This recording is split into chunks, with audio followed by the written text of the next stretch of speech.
30ഓളം English കവിതകൾ ബുക്കാക്കി മാറ്റി. പുസ്തക പ്രകാശനം നടത്താൻ തയ്യാറാവുകയാണ് കീഴൂർ സ്വദേശിനി സുവർണ ഡി എന്ന 15-കാരി. കുറവിലങ്ങാട് ഡീപോൾ ഇംഗ്ലീഷ് മീഡിയം സ്കൂളിലെ 10ാം ക്ലാസ് വിദ്യാർത്ഥിനി സുവർണ 9ാം ക്ലാസ് മുതലാണ് കവിതകൾ എഴുതുവാൻ തുടങ്ങിയത്.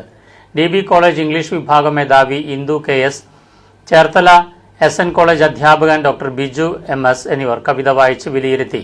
അവരുടെ നിർബന്ധപ്രകാരമാണ് പുസ്തക രൂപമാക്കാൻ വേണ്ടി തയ്യാറായതെന്ന് സുവർണ പറഞ്ഞു. ദേവസ്വം ജീവനക്കാരൻ ദീപുവിന്റെയും Kaduthuruthy government vocational higher secondary school സ്റ്റാഫുമായ സരിതയുടെയും മൂത്ത മകളാണ് സുവർണ. എല്ലാവർക്കും നമസ്കാരം. എന്റെ പേര് സുവർണ. അപ്പൊ ഇന്ന് എന്റെ ലാവൻഡർ ബ്ലൂംസ് എന്ന ബുക്കിന്റെ പ്രകാശനമായിരുന്നു. ഇത് ടോട്ടല് 30 ഇംഗ്ലീഷ് പോയിന്റ്സ് ആണ് ഉള്ളത്.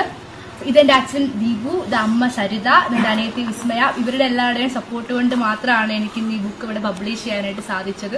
ഞാൻ ഡീപോൾ ഹയർ സെക്കൻഡറി സ്കൂളിൽ ഇപ്പം 10th കഴിഞ്ഞു. 10th എക്സാം എഴുതി. അപ്പം അവിടുത്തെ ടീച്ചേഴ്സാണ് എനിക്ക് ഈ ബുക്കിനുള്ള മിക്ക ടോപ്പിക്സുകളൊക്കെ എടുത്തു തന്നത്. എന്നെ കലോത്സവത്തിന് ഇംഗ്ലീഷ് പോയിംസ് എഴുതാനായിട്ട് എന്നെ സെലക്ട് ചെയ്തു അവിടുത്തെ ടീച്ചേഴ്സാണ്. ടീച്ചേഴ്സ് തന്നെയാണ് എന്റെ പോയിന്റ്സിലെ തെറ്റുകളൊക്കെ തിരുത്തി പ്രൂഫ് റീഡ് ചെയ്തതും ടീച്ചേഴ്സ് തന്നെയാണ്. തീർച്ചയായിട്ടും എനിക്ക് അഭിമാനം തോന്നുന്നു. കാരണം സാധാരണ ഇന്നത്തെ അച്ഛനോടും അമ്മയോടൊക്കെ കുട്ടികൾ കൂടുതലും പറയുന്നത് അച്ഛൻ എനിക്ക് മൊബൈൽ മേടിച്ചു തരണം, അതല്ലെങ്കിൽ അതുപോലത്തെ ഐറ്റംസ് ആണ് കൂടുതലും പറയുന്നത്. എന്നോട് ഇയാൾ 1-2 പ്രാവശ്യം പറഞ്ഞു അച്ഛൻ എനിക്ക് കുറച്ച് ബുക്സ് മേടിക്കണം. ഞാൻ ആദ്യമൊന്നും അത് അത്രയും കാര്യമാക്കിയില്ല. പക്ഷേ അത് കഴിഞ്ഞപ്പം ഇയാളുടെ ഇത് കണ്ടപ്പോൾ എനിക്ക് തോന്നി അത് നല്ല കാര്യമാണ്. അപ്പം പല പല ബുക്സും ഞാൻ കോട്ടയത്തു നിന്നും അവിടുന്ന് ഇവിടുന്നും ഒക്കെ ഇയാൾ പറയുന്ന എനിക്ക് കുറച്ച് എഴുതി തരും. അത് കൊണ്ട് കൊടുക്കുകയും അത് ഒത്തിരി പുസ്തകങ്ങൾ അങ്ങനെ വായിക്കാനും ബുക്സ് വായിക്കാനൊക്കെ പറ്റി. അതുകൊണ്ടാണ് ഇപ്പം ഈ നിലവിൽ ഇങ്ങനെ ഇത്രയൊക്കെ ആകാൻ കഴിഞ്ഞത്. ഇനി ഇയാൾ ഉയരങ്ങളിലേക്ക് പോട്ടെ എന്ന ഒരു അച്ഛൻ്റെ അമ്മയുടെയും അനുഗ്രഹം തീർച്ചയായിട്ടും കൂടെ ഉണ്ടാവും. ഇപ്പോൾ ഒരു അമ്മ അല്ലെങ്കിൽ ഒരു പാരന്റ് എന്നുള്ള നിലയിൽ വളരെയേറെ അഭിമാനം തോന്നുന്ന ഒരു നിമിഷത്തിലാണ് ഞാനിപ്പോൾ നിൽക്കുന്നത്. കാരണം നമുക്കറിയാം ഇന്നത്തെ യുവതലമുറ റീൽസിന്റെയും അതുപോലെ തന്നെ കമ്പ്യൂട്ടർ ഗെയിംസിന്റെയും എല്ലാം ലോകത്താണ്. അപ്പോൾ ആ വായനയുടെ ലോകത്ത് നിന്നും എഴുത്തിന്റെ ലോകത്ത് നിന്നും ഒരുപാട് അകലെയാണ് ഇന്നത്തെ കുട്ടികളെല്ലാം.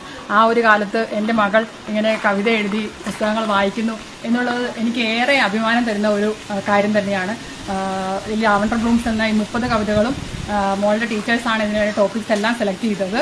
അതിനകത്ത് അവൾ ഒരുപാട് കവിതകൾ എഴുതിയിട്ടുണ്ട്. അതിൽ സെലക്ട് ചെയ്ത 30 കവിതകളാണ് ലാവൻഡർ ബ്ലൂംസിൽ പ്രസിദ്ധീകരിച്ചിട്ടുള്ളത്.